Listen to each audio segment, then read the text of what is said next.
Good afternoon. My name is Susan Hanna, and I'm the Vice Chancellor of Academic Affairs here at IPFW, and it's my pleasure to welcome you today to the discussion of the presidential election 2004, an outstanding panel of IPFW Political Science and Public Affairs faculty. I want to thank the School of Public and Environmental Affairs, the Department of Political Science, the Mike Downs Center for Indiana Politics, and the American Democracy Project for sponsoring today's event. I wrote down, no doubt we all felt overwhelmed. Maybe everybody doesn't feel overwhelmed by the election. I'm beginning to feel a little overwhelmed and certainly a bit wearied by it all the speeches and all the commentary for what seems to me like the longest presidential election in memory. Today we want to help you make sense of it all, and should there be anyone undecided out there, maybe we'll take a vote, maybe we won't, to provide you with another perspective on the candidates and their positions. We hope to model what is the best about political debate. We want to honor civility, honor respect, honor differences of opinion, request that people support their positions with information, trying to present to you and model to you what we believe makes a healthy democracy. We want to also allow plenty of time for you to join in the discussion, for questions and discussion among the panel members and with the audience, in the interest of encouraging the kind of debate, as I said, that we believe is essential to a healthy democracy. So thank you for being with us today, and thank you in advance for your participation.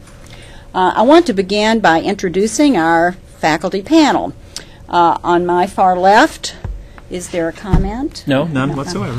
Dr. Eliot Bartky, Assistant Professor of Political Science, who specializes in political philosophy. Very relevant, I think, for this particular election, religion and politics and the presidency.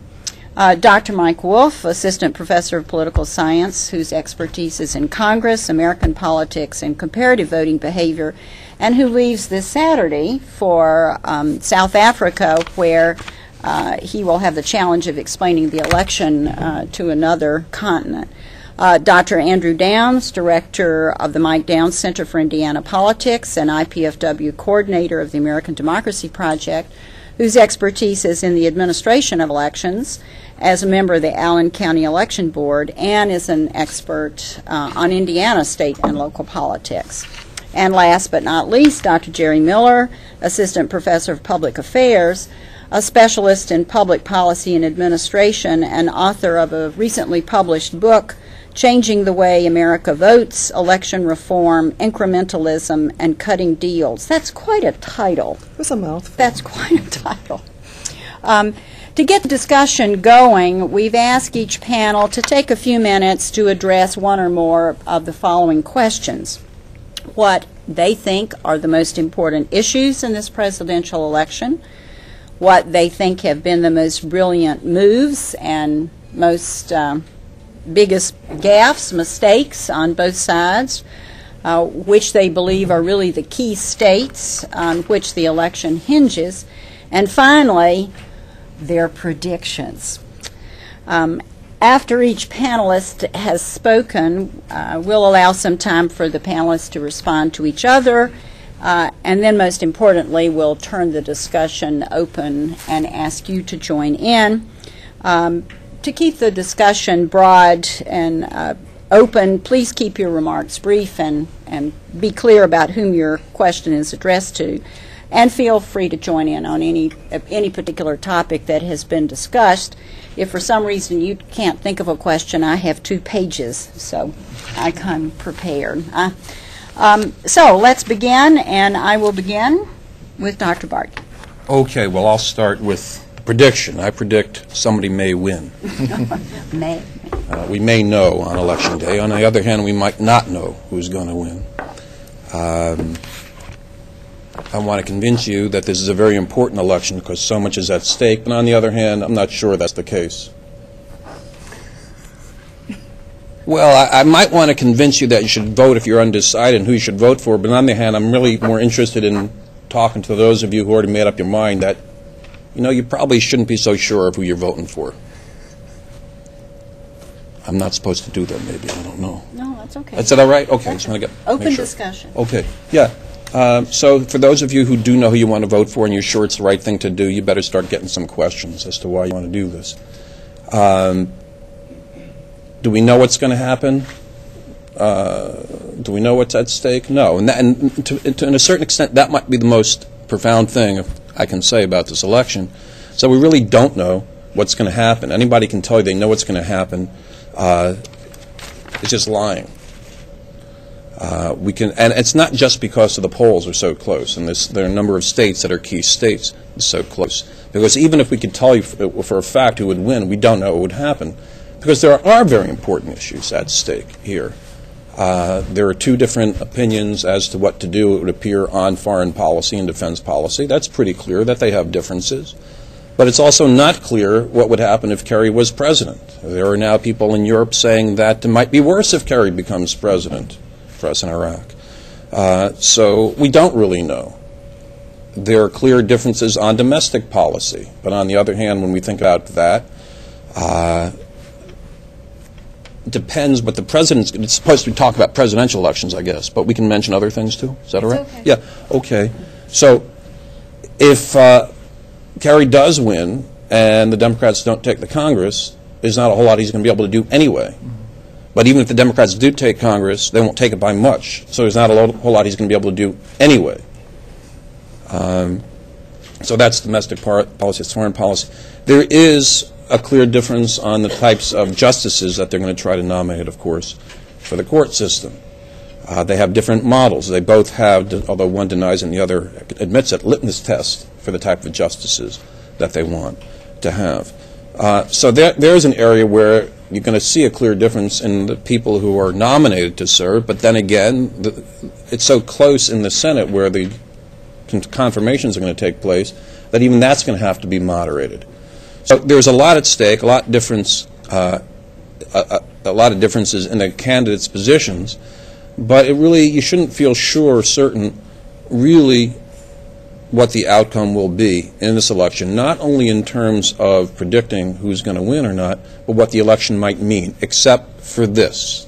And this is the one thing I will say with certainty, and that America is at a crossroads, and we've been moving to that crossroads for a long time, where we are overcome by certainty. I think most of us really are not certain. Most of us will say, you know what, I'm going to choose the lesser Twinkie, the lesser fool, the lesser turkey. Not too many people are too excited about the candidates that we have, and that's with good reason. On the other hand, it may be some people predicting that there will be the largest turnout we've had in years because people's passions are so excited by love or hatred one way or the other. But the truth of the matter is, again, that's not necessarily a good thing. It's good that people are excited, it's good that people are involved, but that's not the same thing as thoughtful involvement. So this is a really great opportunity for us to talk thoughtfully about the differences between the candidates, what the polls might be able to tell us or not, but it's just the beginning, and hopefully 2 weeks when we meet again, we can have some more intelligent things to say. I hope so as well. I hope we have a winner. In answering these questions, had a lot of thoughts about which way I would go. What is the most important issue of this campaign, for example, is one of the things we're to think about. The thing that came to me is we can look at all the issues that may be driving this particular campaign and decision-making. But what I find almost as more interesting, perhaps, is how this campaign and how close it is exactly as it was in 2000. And then we've had the dramatic events of 9/11, a war in Iraq, economic downturns, all this type of stuff happens, and yet behavior will closely match, likely, what we found 4 years ago. So one of the aspects that I find most interesting is, as an issue, our past kind of behavior is really one of the key aspects that people still are viewing issues today in the lens through which they viewed them before. So that's one of the key kind of answers. I know I'm kind of ducking the issues question, but at the same time, I think that that's important to keep in mind here, that not everything is strictly going to come out because of one particular set of issues. In fact, behavior will closely match, likely, what we saw in 2000, unless something dramatic happens in the next week. One of the questions about mistakes, what were the key mistakes the two candidates made? Well, clearly I think Kerry's biggest mistake was saying, I voted for the $87 billion before I voted against the $87 billion. Not surprisingly, a lot of senators did this. Sometimes they voted against it first and voted for it afterward and all this. That's a very senatorial thing to do. It's not very much something people look for in a president, however, than when you are. And it opened the door to a frame that had already been set about him, that the Bush administration did a very good job of setting, that he flip-flops. And that he walked right into it and allowed that for the next number of months to be what kind of described him. For Bush, his biggest mistake, I think, after a poor State of the Union performance and after a really poor press conference last spring, he then never opened himself up again to kind of get himself prepared. The debates occur and he wasn't sharp. He got sharper as they went on. He would probably have been served better if he had sharpened himself before the debates had begun by having to kind of spar a little bit intellectually and get himself prepared. Instead, unfortunately, he blew the whole first debate. Unfortunately for him, he blew his first debate, and that he never quite recovered from the gain he lost in the polls. Now, for brilliant moves, I think one that will never be talked about, but I think has kept Kerry in this race, was right after the Republican convention, after they brutalized him, and after he had already begun to really be battered in the polls. He came out at midnight that night and had a press conference, or not a press conference, had a speech. And one of the most important things, I guarantee you one thing will happen from now on in American politics, is that every candidate will come out at midnight when the opposing party's convention is done. Because what happens is, as attitudes cement, they are cemented around what has happened at the convention. And that carries the day for this momentum for a long time. The one thing Kerry did was to get on TV and put a stop to that, at least in the news coverage, and to be able to answer these things right away, where people that might have been supportive of him have been beaten over the head with information saying you shouldn't be supportive of him. He immediately went out back and said, hey, you should be supportive of me. What you heard is a bunch of lies. So that was something that has never been talked about as part of the kind of competitive aspect in a brilliant move. But that was it. For Bush, his most brilliant move is something he's continued to do throughout his presidency. And he is a master of this, and the people that help him with this is brilliant. He never admits a mistake. And while Kerry can run commercials about, oh, the president is not willing to admit a mistake, the president doesn't do this, it works for him. Why? Because if he had come out in that debate and said, yeah, you know, I wish I shouldn't have done this in Iraq, or this had gone bad, the news coverage for the next 4 days would not have been about anything other than the president has admitted he made this mistake. The president has admitted he has done this. He has an upward battle to win re-election. I mean, he has a bad economy, a war that's teetering, and if he had ever admitted that this might not have gone well, that would have driven the news coverage, and it would have really hurt him more than it does. This is a way that the news coverage keeps moving on without ever picking up a story about his admission of a possible mistake. So, again, a story that you won't hear analysis about a brilliant move. Usually people put him down for not admitting it. Yeah, I think it's the best thing he's done. Let's see. Now, as far as winning and losing, I can't tell. I mean, I would say if Vegas is laying odds, go with Vegas, because they never lose. The house always wins. But even there, I'm sure there's a lot of people that are probably going to look for a push.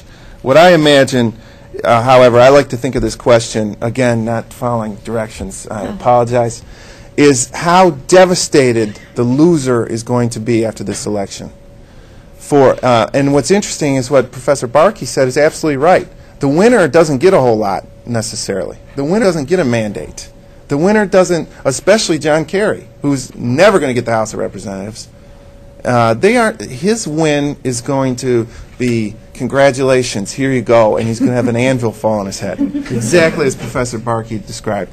But the loser in this is really going to be questioned for years about the strength of their party.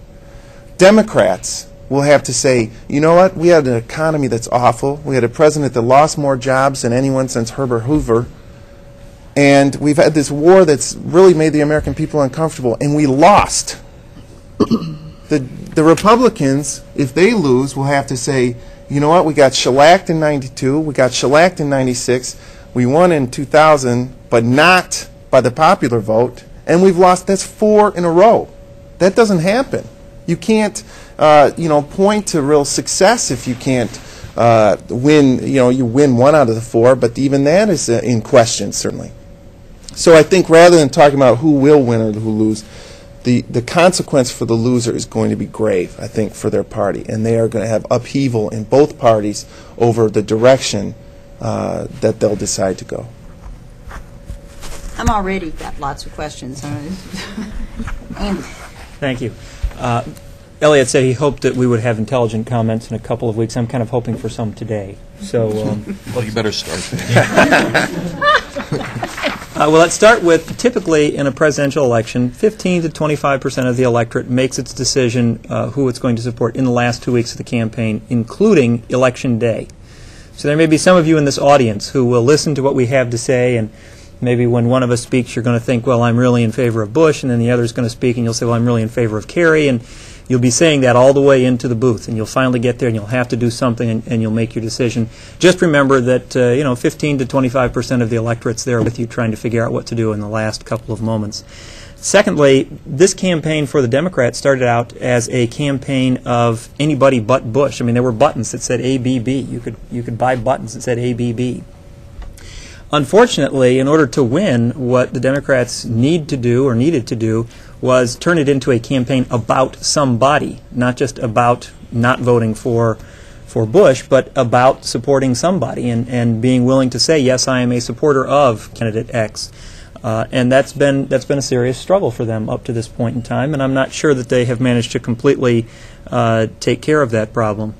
The next problem that I want to cover very quickly, I'm not going to cover quite everything that Eliot and Mike have. In terms of the big task for each campaign, it's to stay on message, very simply. Make sure that you are telling the people what you want them to hear. And President Bush is brilliant at this. You can ask him a question about anything, and he is going to tell you exactly what he wants to tell you, regardless of what the question was. He's masterful at it, and some people will think they actually heard the answer to the question that was asked, and later on they'll realize, hey, wait a minute, that wasn't the question I asked. John Kerry is not as skilled at it, and John Kerry has been much more susceptible to being taken off message, sometimes for extended periods of time. The Swift Boat Vets is a perfect example of that. He should have tried to kill that as quickly as possible and moved on to another issue, yet even he continued to talk about it for days and days on end, which was clearly a mistake on his part. Finally, perhaps because we are right next door to Ohio, I'm going to pander a little bit, and I'm going to say that Ohio will decide the election. I'm going to say that whoever wins Ohio is the person who's going to win the presidency, and I will go so far, at least right now, as being willing to say that that will be John Kerry, but I also reserve the right to change my mind before the end of this discussion. So. Oh, great. That's it.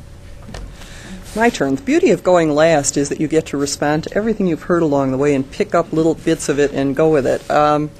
When I mulled over the questions for today's panel discussion, I started thinking about the issues, and of course, like everybody else, was watching all of the coverage on what the key issues were, came up with the standard war on terror and economy, but then I got to thinking about it and thought, are those really the key issues here? On the heels of what the other panelists have said today, it's very clear that we have difficulty in feeling passionate about either of the candidates, which is why things appear to be so close. After thinking about that, it occurred to me that a lot of us are left sitting here saying, where's my candidate? We're lost in the debates, which are very structured ordeals. We're lost in the sound bites. We're lost in all of the artifacts of the campaign, and we never get to see the people We never get to see the two individuals that are actually running. Another thing that disturbs me about the election is that we seem to have lost our man of the people in these elections. The candidates are wealthy, educated individuals. Many people in this country just simply don't identify with them. They are getting these sound bites, they're getting these debates, and they don't feel an affinity with these candidates. So I think the key issue is, how did we get here? Where are the folks that represent the majority of people? Now, in terms of the states, with all due respect to my colleague here and the proximity of Ohio, I think it's Florida, Florida, Florida. Now, having said that, I think there are some unique things about the state of Florida that may end up characterizing this campaign. First is the natural terror incidents that have occurred in the state of Florida, the hurricanes. I heard a recent account on one of the news stations that there was a disproportionate amount of damage done in what are traditionally Republican strongholds in the state of Florida. So I wonder how that's going to play into this election. That having been said, I think that Ohio has been waffling back and forth, if you'll excuse the pun, but it's been waffling back and forth. Ohio is usually a strong Republican state, but with the loss of jobs that Ohio has seen recently, I would not be surprised to see Ohio go for Kerry in this particular election. That having been said, I will again disagree with my esteemed colleague here and say that I think it's going to be Bush by a whisker. And again, I would reserve the right to be wrong and amend this after election. I do think, along with my colleagues here, that we are going to possibly see a drawn-out affair again, like we did in 2000. We are going to see some major election voting difficulties, in spite of the fact that we have had the Help America Vote Act and the reform movement that gelled right after election 2000. I think that we could see nightmarish problems with this election, as we're already beginning to hear accounts of, that may also enter into the characterization of the outcome. I welcome your questions, more than welcome them. I am poring over all of this data by the day, and one day I feel one way, the next day I feel another way. So I'd love to hear from you and see what you think. Let's begin by giving you all a chance to chat with each other. Questions, comments? Well, I was just going to point out, Eliot came in with one piece of paper, so apparently he knows all of the answers already in his head. Jerry and I have more paper down here. We're still confused, so we hope by the end you can explain it to us. That'd be very helpful. Throw out your papers, because you're admitting what we already know, that we don't. And we're making guesses. Yeah, actually, I want to go to Jerry for a second, if I could, about Florida. As I recall, when Hurricane Andrew went through, no relation of mine, didn't that actually depress turnout throughout the state, or at least in those areas that were hard hit? Yes, it did. And so, are you saying that Bush will be able to carry Florida in spite of the fact that the hurricanes have gone through and damaged primarily Republican territory? Yes, I think he will, but I think that the lead that he would have had has been diminished substantially by the hurricanes that took place. I mean, there are polling places that no longer exist. They've had to make accommodations for that situation, and I think it could well impact it. Now, how much? Don't know. I also think with Hurricane Andrew, one of the distastes that the Floridians came up with was the poor response by the federal government and FEMA to that, where they were left with nothing for weeks. And so they could easily find a dog to kick in President Bush. And so it really did. And you had a Democratic governor, strong, Ron Childs, was able to, help make that argument. So I think it's different now. FEMA's really improved the way it does policy, I think, right? Mm-hmm. Mm-hmm. And there's something else about Florida. It's not just Hurricane Andrew. There are more hurricanes that have hit Florida consecutively, boom, ba-da-boom, ba-da-boom, than they've ever had for over 100 years, maybe forever. And it's quite clear to everybody in Florida who thinks about these things that God's trying to tell them something after 2000. All right. right? Are you saying being punished, but to we don't know clarify, why Are and you what saying to that do. God is a Democrat here? Is that No, you could take it the other way. I mean, it's just clear that God's trying to tell us something. It's just most sensible people are going to say, "What is it?" That's a question I'd like to ask. It's been very interesting to me, the role of religion in this election. Everybody's out praying each other, out going to services over each other. Bush speaks very openly of his religious convictions. Kerry's more uncomfortable, but has been forced into it.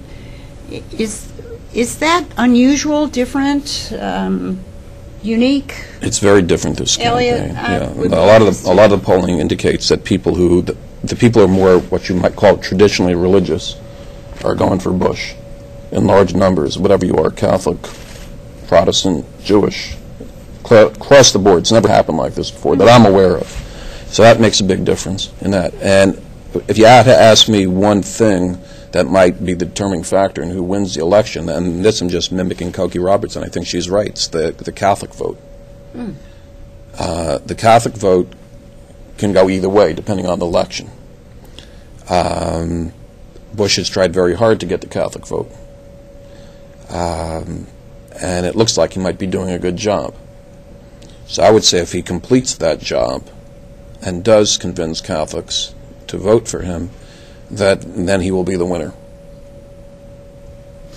If I could add to that, I think that the president is benefiting from the organized aspect of things as well. I think that the actual religious organizations, such as the Catholic Church leaders, are actually pushing their constituencies to go for President Bush. That's not true.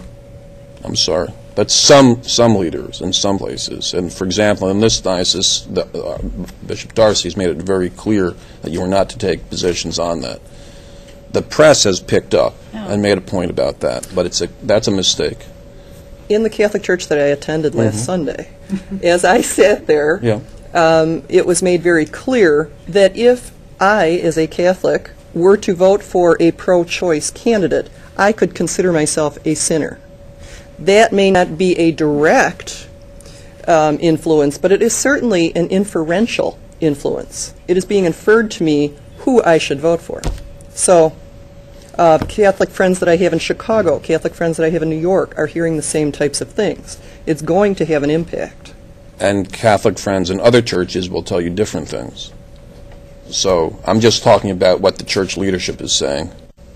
Nationally, there are differences in parishes and from one diocese to another. I do believe that I think that he will get the Catholic vote based on those reasons, but I just want to make clear, because there's so much misstatement of fact in the media, that the church has made it clear that there are many positions, that abortion is one position, a fundamental position, but the president, for example, believes in the death penalty, which the Catholic Church does not. And there are many issues of social justice that if probably the single most important statement you can read on American politics, in my eyes, is the bishop's statement, the American bishop's statement on politics. There's nothing more beautiful that's been written. So there are fights within the church, actually, over that. Which part are we going with? Is he getting? Do you think Bush is getting the Catholic vote because of the one issue, or is it? Are there other issues that you think he is preaching to the choir better on than Kerry? No, it is that. It is that one issue, and it's particular, I guess, because Kerry says he's Catholic, and like he said in the third debate, I was an altar boy. I'm a Catholic, and I've always gone to church. But I've got to tell you that my faith doesn't impact my policy. We've got to be clear about that. We're a pluralistic country. And then he proceeds to go on to say why everything he does in politics is a result of his Catholic faith. Now, if you're a conservative Catholic on abortion and you hear him saying something like that, you're going to say, this guy, there's something fundamentally wrong with this guy. Because that is, Bush might sound goofy, but that sounds downright deceitful. And that reinforces amongst Catholics who are concerned about him that sense. The other issue, I think, with this is that the gay marriage issue has folded over with the abortion issue for Catholics. And a lot of these swing states, Ohio, Pennsylvania, Michigan, are very Catholic because of the industrial history and immigration. And that has added another layer. I mean, it folds right over on abortion, usually. Your feeling on gay marriage and gay couples. And a lot of these states are also pushing at the same time amendments to their constitutions to define marriage. That the Catholic Church, I know in Michigan, has given $500,000 to fund. So that is another rallying point that folds over, I think, on that issue. Also works for evangelicals. And also those issues may undercut Democratic strength among Latino voters on that, who are very, very, Democratic Latinos tend to be very conservative, as you know, on social issues. Any other questions about the religion issue? I want to ask one other question, then let's turn it open to the audience. Polls. I mean, just before we started today was questions about polls here in Indiana. You hear a poll result every 10 minutes. Talk about polls. I want to go first. Okay. Mike has some very good things to say about this, but I want to go first. First of all, any poll that tells you the national score, throw it out completely, because as we learned in 2000, who wins the national election is the popular vote, not necessarily the person who becomes president. So the second you hear that Bush is up by 3% or Kerry's up by 3%, it's bunk. You want to know what's happening state by state. That's the first thing to say. Secondly, and an issue that does not get addressed to the degree it should, is the sample that is being used to do the survey. People who are in this room, I'm fairly certain, are probably more inclined to go vote. If you weren't, you wouldn't be sitting in this room. But there is a large number of people out there today in this particular election who are not habitual voters. They perhaps voted in 2000, maybe they've never voted before. And so the polls have to decide who they're trying to talk to before they actually go out and conduct the poll. If they are talking to the most regular of voters, they are missing out on a large percentage of the population who will be showing up to the polls to vote. So you can get a poll that says the result is X, and you get another one that says result is Y. Well, the difference might be the samples that they have used to do their poll. The final thing that I'm going to make two comments and then turn it over to Mike because he has some very good information here. Well, actually, I'll just turn it over with this one comment. Polls do end up driving opinion to a degree, and Mike has a very interesting paper on this subject, and that's my segue to you, Mike, so you can now tell everyone about your very nice paper. I was going to talk about that directly, but I can mention it. But one thing with polls is to remember, too, that the margin of error is not plus or minus 3. Every point that you give, if Bush is given 49 points, that's plus or minus 3 on top and below that. And Kerry's 47%, as listed today, is plus or minus 3. We have a wide band here. And that's plus or minus 3 is not what most of these polls are. They're usually plus or minus 4 right now. So the band around each of those stats that they provide is huge. And we are in the margin of error. And that's what we're going to get on voting day in a lot of these states is margin of error. And we know that the error rates in most of these voting machines are a little tighter than what we get in polls, but this is what makes it so dramatic. The other thing is to remember that when all polls are written, they're suggested that we are 95% sure that the sample we've received is good. And then within that, plus or minus 3 or plus or minus 4 on each of the numbers given. Well, doing simple math, you're 95% sure. That means 19 out of 20 times you're sure your sample's good and reflective of what you want to say about the American public or state public or whatever. Well, that means 1 out of 20 of those times you're going to have a bad sample. And unfortunately, with the tracking polls that all the major companies use, those are you're going to have a bad sample, and they have 60 days of samples. You're going to have likely 2 or 3 or 4 bad samples in that, and you'll have a spike or a decline. And what will the media do with that? They'll explain the reason why it happened when there is no reason. It is sampling chance. So the consequence of this, and that stays with these tracking polls, they run 3 days. They keep the numbers in there, so it's like a rat working through a snake. It takes a while for those bad numbers to get out. So a dramatic change between now and Election Day, disregard. I highly doubt, unless something dramatic happens, that we're going to see that. And it's the kind of normal procedure. Now, with the project, I I wasn't going to think of mentioning this. We did actually, some of you may have taken part, a colleague and I did an experiment on campus last semester where we tried to show, well, do poll results actually influence people's personal attitudes? And Professor Toole helped me greatly, by the way. I'd like to plug him. And what we found was, indeed, on people's views of issues, the specific poll result they get, and they can get different poll results, as we proved. We took poll results on Bush's position in Iraq that showed positive and negative among the American public based on how the question was asked.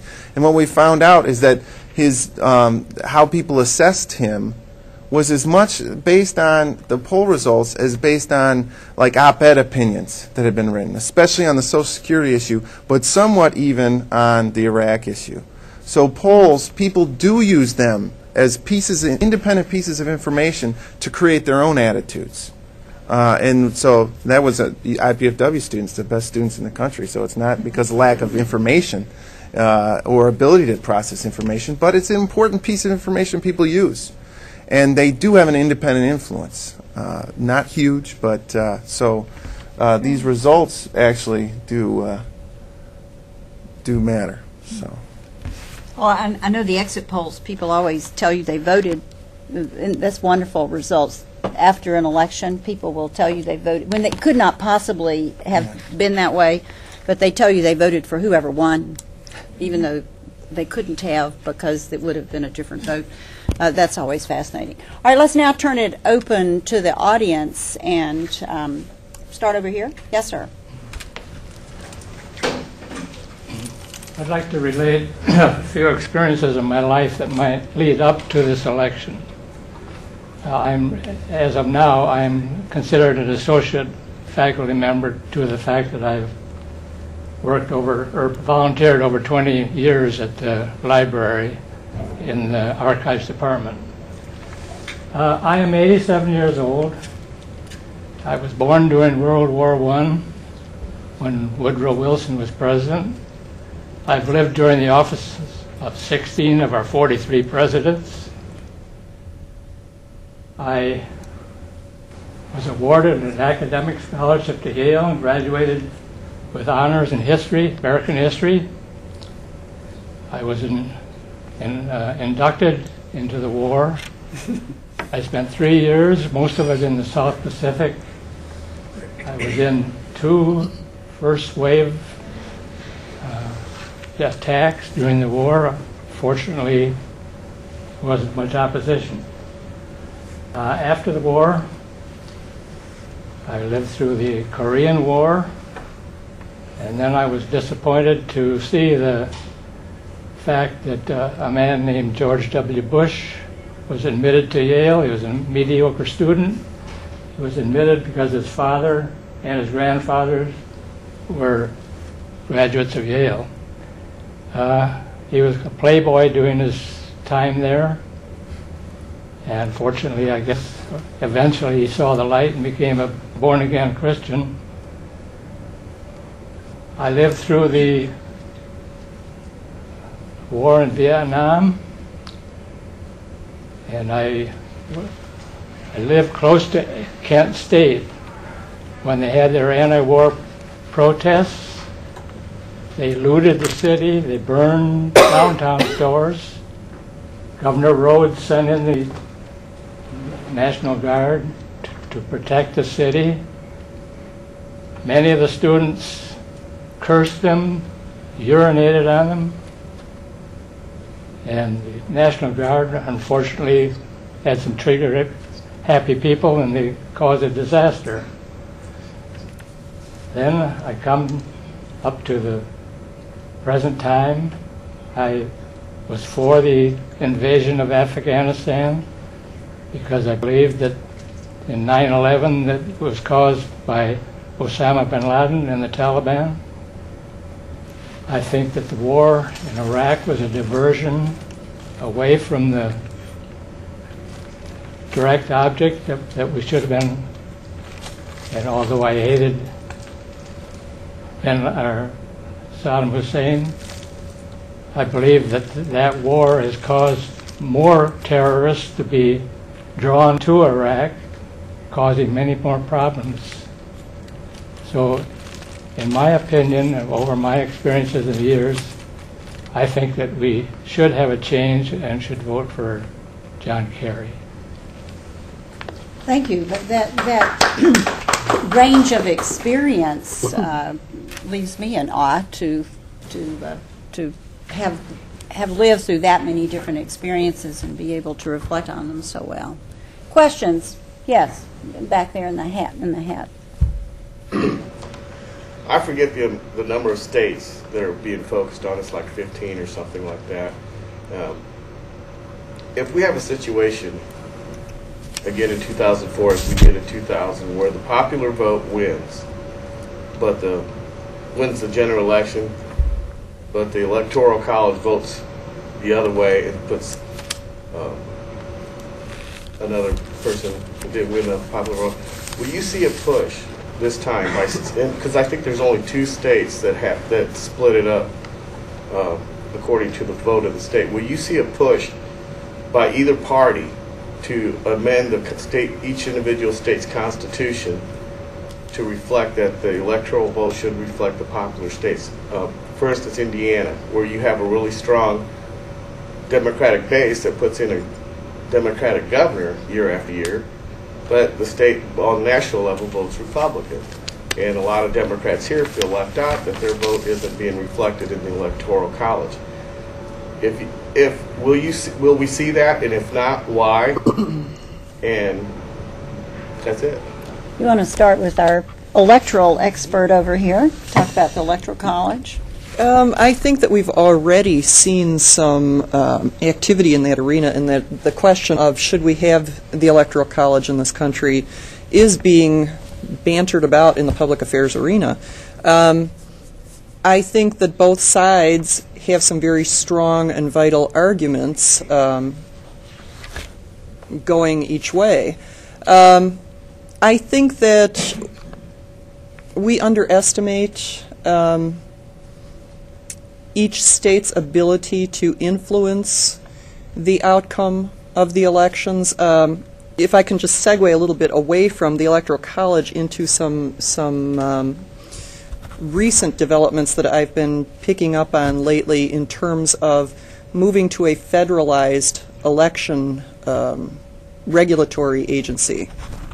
I think that there will be a lot of conflict that surrounds that and the Electoral College as a package, because I think that just as we are almost evenly divided over the outcome of the presidential race, we are almost equally divided over whether we should have a centralized control in this country or whether we should allow the states to have independent control over certain things, such as elections.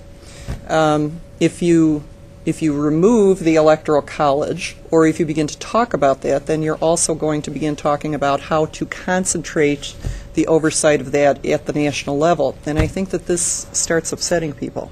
I don't think it would be an easy, first of all, it's not easy to amend the United States Constitution. There's a process that has to be followed. It's a lengthy process. It's a difficult and expensive process.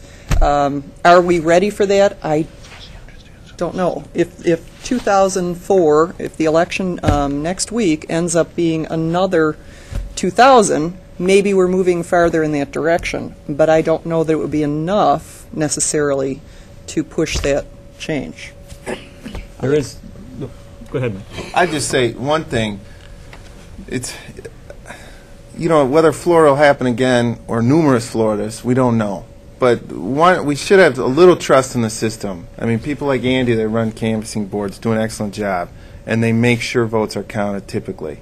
And we saw the ugly side of that in Florida, but I don't think we're necessarily going to have 5 zillion Floridas. I hope not. I don't think anyone hopes for that. But your question is an interesting one, or in another way, that Colorado has a retroactive constitutional, I hope that I didn't take your fire here. Yes, I was going to retroactive constitutional amendment to change to the main Nebraska system that would reapportion the electoral votes for this election.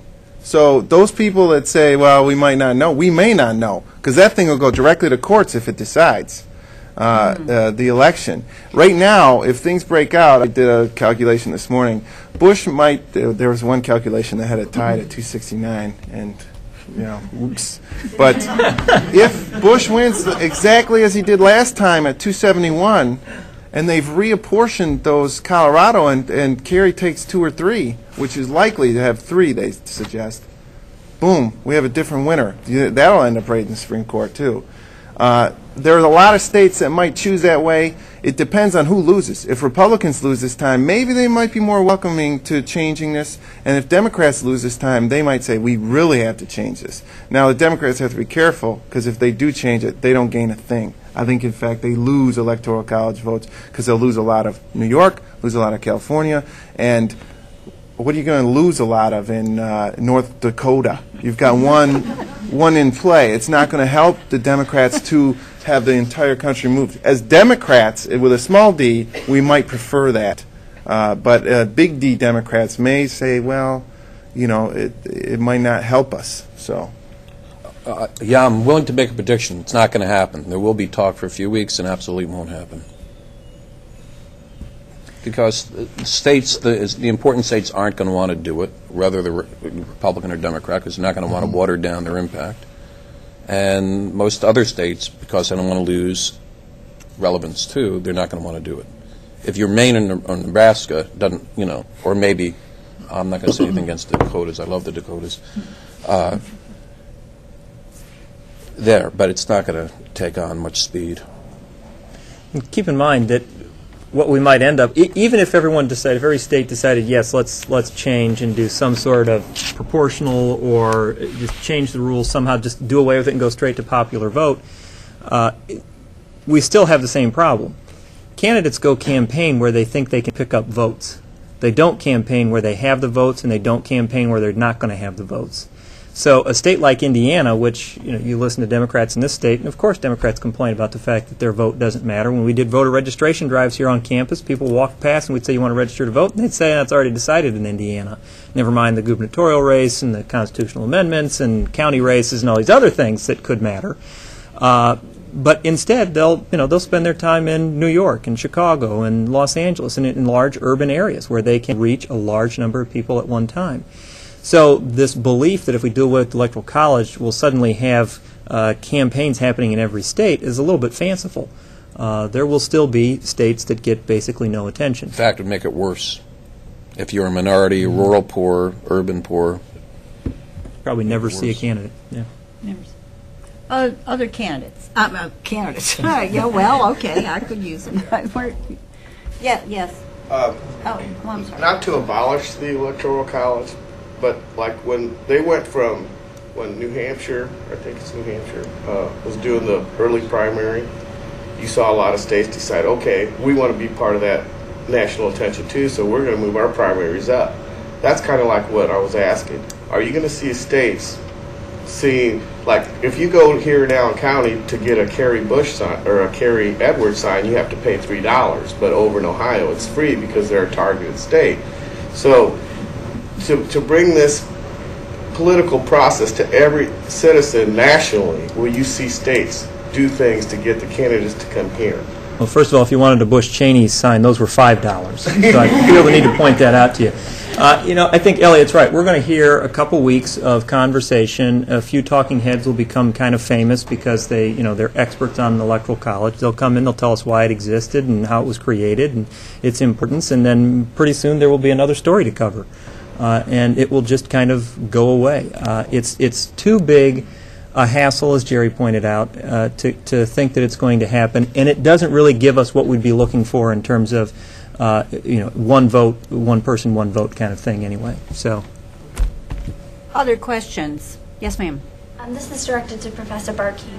Given the ideological polarizations of the candidates and the state of affairs in the country, particularly with foreign policy and the economy, how, and you mentioned the crossroads before, how influential will the future president be in driving the nation's direction? Will they honestly have a tremendous pull in where this country goes? There are a few pockets of opportunities, particularly with the Supreme Court justices, nominations, and so forth, but will they have a great impact in the future?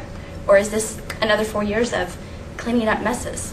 Well, historically speaking, often when presidents have had great impacts, lasting impacts, have done great things, there are people that you wouldn't expect it of Harry Truman, Abraham Lincoln to a certain extent, and others. So it's hard, to make a prediction. Some of it would have to do with the types and the nature of the crises that they confront. Kerry hasn't had the opportunity to test his mettle, so to speak, like that, so people might be surprised as to what he's going to do. For example, one of the things he keeps criticizing the president on with Iraq is we need to bring Europeans in. Europeans aren't going to want to go into the wrong war at the wrong time in the wrong place to clean up our mess, if that's what he thinks it is, right? So they have reason to suppose that he may want to put much more pressure on them than Bush. If he's going to try to carry out something like that, it's going to require some extraordinary abilities if he's serious about it. Maybe he can do it. I don't know. A president has the capacity to offer tremendous leadership, but one can't predict. One can't predict. Yes, ma'am. Both Professor Downs and Mueller have identified 2 large states with large amount of electoral votes that could decide the election. I would ask both of you, there are some smaller states, given the margin of victory in 2000, that could very well decide the election. If you guys could just both identify one of those smaller states. Hawaii is an interesting case right now. Hawaii is waffling back and forth. If you watch the maps, I've been following electoralvote.com, which is an average of several of the polls. And Hawaii has been going back and forth, leaning Bush, leaning Kerry, leaning Bush, leaning Kerry, and that's very unusual for Hawaii.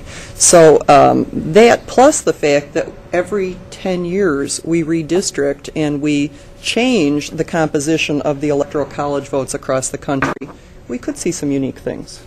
I would go with Iowa and Wisconsin, which typically have voted for Democrats. You look at the last 4 presidential elections, they've gone for the Democrat. But they are also states that are in play to some degree right now. So if I had to pick one, Iowa. If I could pick 2, Iowa and Wisconsin. Colorado. New Mexico. Nevada. I mean, right now leaning Bush, but Bill Richardson, who maybe should have been the vice president's candidate for the Democrats, is very strong and can, mobilize. We'll see. A lot of that also depends on the organizations they put together in the state. And so the national media doesn't do a good job covering those stories. For example, I have a friend who volunteered to go down and help Kerry in Nevada. He's a lawyer. And he just was thoroughly disgusted by the response he got for his volunteering to fly down there to help out. He said nobody knew what they were doing. They were completely... Now, that may not be fair. That might just be the people he got. He said he spoke to some top people down there. And he said, oh, they're going to lose it, they're going to lose it, they're going to lose it. So the point being is that whatever the polls show, whoever gets the people out on that day is going to decide it in those states.